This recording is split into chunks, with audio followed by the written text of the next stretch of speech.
ముఖ్యమంత్రిగా పదవీ ప్రమాణం చేసిన చంద్రబాబు రాష్ట్ర పరిపాలనా కేంద్రమైన సచివాలయంలో ఇవాళ అడుగుపెట్టనున్నారు. పాలనాపరమైన నిర్ణయాలకు అక్కడే శ్రీకారం చుట్టనున్నారు.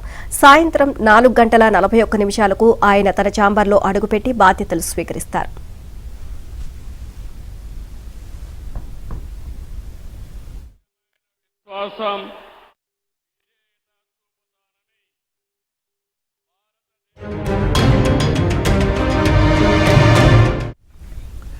ఇక సచివాలయంలోని 5 బ్లాకుల్లో మొదటి బ్లాక్లో ముఖ్యమంత్రి కార్యాలయం ఉంటుంది. అందులోని మొదటి అంతస్తులో ఆయన ఛాంబర్ సిద్ధమవుతోంది. బాధ్యతలు స్వీకరించిన తర్వాత మెగా డిఎస్సి సహా 5 అంశాలపై ఆయన తొలి సంతకం చేయనున్నారు. ఉపాధ్యాయ ఉద్యోగాల భర్తీకి మెగా డిఎస్సి నిర్వహణపై మొదటి సంతకం చేస్తానని ఎన్నికల ప్రచార సమయంలో చంద్రబాబు ప్రకటించారు. ఆ మాట నిలబెట్టుకోనున్నారు. రెండో సంతకం ల్యాండ్ టైటిలింగ్ చట్టం ఉపసంహరణపై చేయనున్నారు. దానిపైన ఆయన జనసేనాని పవన్ కళ్యాణ్ ఎన్నికల ప్రచారంలో హామీ ఇచ్చారు. ఇక వృద్ధులు ఒంటరి మహిళలకు ఇస్తున్న సామాజిక పింఛన్లను ఇప్పుడున్న 3,000 నుంచి 4,000కు పెంచే ఫైల్పై మూడో సంతకం చేస్తారు.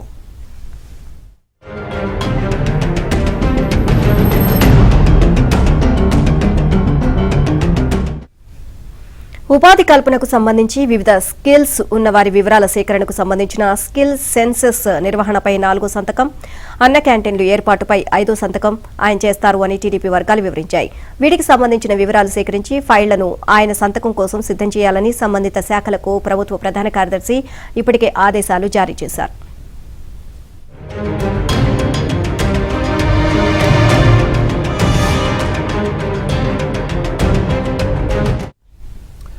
శాఖల వారీగా గత ప్రభుత్వంలో ఏం జరిగింది, రాష్ట్ర ఆర్థిక పరిస్థితులు ఏంటి, పనుల పురోగతి, ఆయా శాఖల్లో పురోగమనమా లేక తిరోగమనమా అన్నదానిపై శ్వేతపత్రాలు సిద్ధం చేయాలని చంద్రబాబు మంత్రులను ఆదేశించారు. ప్రమాణ స్వీకార కార్యక్రమం ముగిసిన తర్వాత నిన్న సాయంత్రం మంత్రులందరూ ఇక్కడి ఉండవల్లిలోని చంద్రబాబు నివాసానికి వెళ్లి ఆయనతో కొద్దిసేపు భేటీ అయ్యారు.